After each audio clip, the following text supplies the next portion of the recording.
মধুর বাণী নিয়ে এলো বড়র পাখি, বিশ্বজাহান তারি রূপে মেলল আবার আঁকি। এখন মধুর বাণী নিয়ে এলো বড়র পাখি, বিশ্বজাহান তারি রূপে মেলল আবার আঁকি। কণ্ঠে যাহার তাওহীদ বাণী ডাকলে সবাই জানি শুনি, আল্লাহ ছাড়া নাই রে মাবুদ, জোরে আল্লাহ ছাড়া নাই রে মাবুদ। চল তাকে পানে জপি, এখন মধুর বাণী নিয়ে এলো মরুর পাখি, বিশ্বজাহান তারি রূপে মেলল আবার আঁকি। দেবে দেবীর নাই ক্ষমতা, পূজা করা যায় রে বৃথা, ঠিক না? দেবে দেবীর নাই ক্ষমতা, পূজা করা হয় রে বৃথা।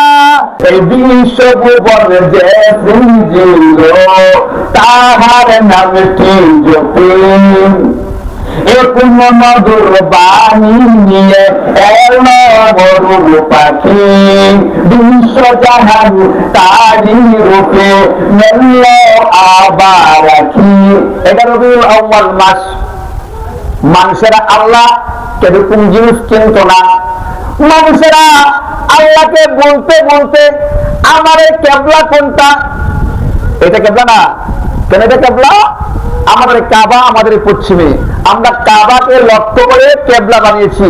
কাবার যদি আমরা চেহারা করে আমরা সালাত আদায় করি, এই কাবার ভিতরে আল্লাহকে ভুলে যাইয়া তারা 360টা মূর্তি ঢুকাইছে। নাউযুবিল্লাহ বলুন।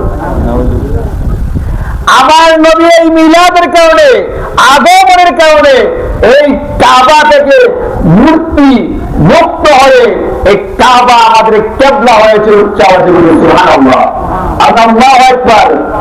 আমার নবীর আগমনের কারণে এরকম একটা নবী পেয়ে আমরা খুশি না রাজার, আওয়াজের খুশি না রাজার, যিনি আমরা কেন খুশি? আমার 3.5 হাত বডির মধ্যে গুনাহ ছাড়া কোনো কিছু নাই। আমার গুনাহ নিয়ে আমি কিয়ামতের ময়দানে উঠবো। আমার আমল দ্বারা আমি জান্নাতের আশা করতে পারি না, আমার নামাজের দ্বারা জান্নাতের আশা করতে পারি না, আমার রোজার দ্বারা জান্নাতের আশা করতে পারি না। আমার আশা করতে পারি আমার নবী, যদি আমি নবীর উম্মত হই, আমাকে সহায়ক করে জান্নাতে নিয়ে যাবেন। সুবহানাল্লাহ।